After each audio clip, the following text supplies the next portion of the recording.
In towns and cities or in simple Bedouin camps in the desert, those Arabs who could perform poetry and music had enormous status. Now, as Muhammad chanted the verses of the Quran, the words became music as he touched a deeply spiritual nerve in his listeners. Many stepped forward to embrace Islam and its message, but for Muhammad, they were not accepting something new, simply returning to an old religion. In many ways, the Prophet was calling people back to the one true faith, to the faith of Abraham, and back to the one true God, not to a new God, but it was to the one true God whose revelation had gone to Adam, Abraham, Moses, and Jesus. And therefore, Muhammad, in every sense of the term, is a reformer. So far, Muhammad had avoided any mention of the idols that stood in and around the Kaaba. Now he announced that the Quraysh would have to stop worshiping all other gods. He demanded a radical new expression of faith. The words began. He is Allah, the one and only. Allah, the eternal, absolute. He begetteth not, nor is he begotten. And there is none like unto him. There could be no greater loyalty than to God, not to any tribal deity, not to some traditional idol, not even to the tribe. This mild-mannered merchant was now demanding Arabs forsake the gods of their ancestors.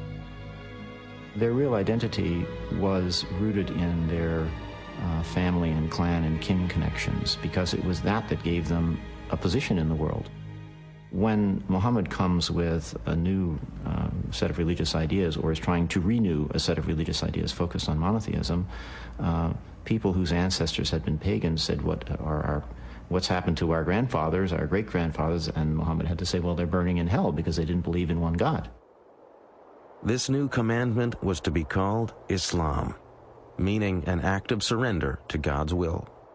For some, initially, they could simply dismiss the Prophet, since this was so out of whack with the society, as somebody who was out of his mind, as somebody who was deluded. But as he began to develop this seminal community, and as the Prophet, given his conviction, was so public in preaching this message, then more and more of this was taken by the Quraysh establishment as a direct threat. The new message of Islam now ripped the fabric of the Quraysh community. Soon, like Jesus before him, Muhammad's ministry was turning father against son, family against family. The establishment certainly feared that a man who claimed to be receiving special messages from Allah, the high god of the Arabian pantheon, would soon demand greater political powers. The most powerful Quraysh leaders turned on Muhammad and his followers. Muslims were tortured. Some were whipped, others staked for days in the fierce Arabian sun. Muhammad himself endured the fury of his neighbors, who hurled dirt and insults at him in the streets. For 2 years, Quraysh leaders placed a ban on intermarriage and trade with any followers of Islam. No one was allowed to sell them food. The agony of this period increased when Khadija died in 619. When his uncle died not long after, he lost his protector, and it became clear that Muhammad's life was in real danger. His wife is dead, his uncle is dead. Although he has followers, many of them are being tortured, imprisoned, persecuted. He is powerless to help many of those that he loves, and many of those that have believed in him. It is in this devastating time, as Muhammad came to the end of his resources, that he had his greatest mystical experience.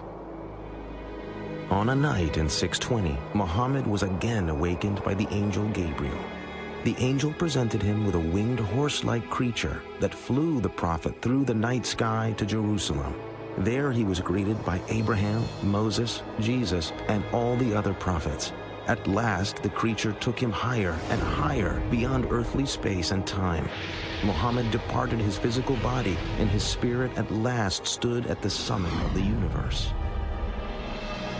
His celestial journey to Jerusalem suggested to Muhammad that he was entering into a new phase of his service to God and Islam. He now also understood that he could no longer remain in Mecca.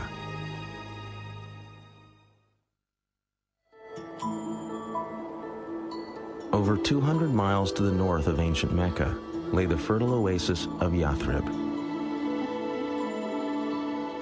It was a lush island of green amidst harsh volcanic mountains and untillable desert soil. Its sweet water and abundant crops of grain and dates made for a comfortable life.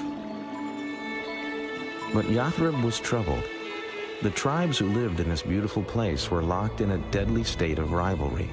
Crammed together in this small oasis, the tribes were caught up in a continuing pattern of warfare and violence.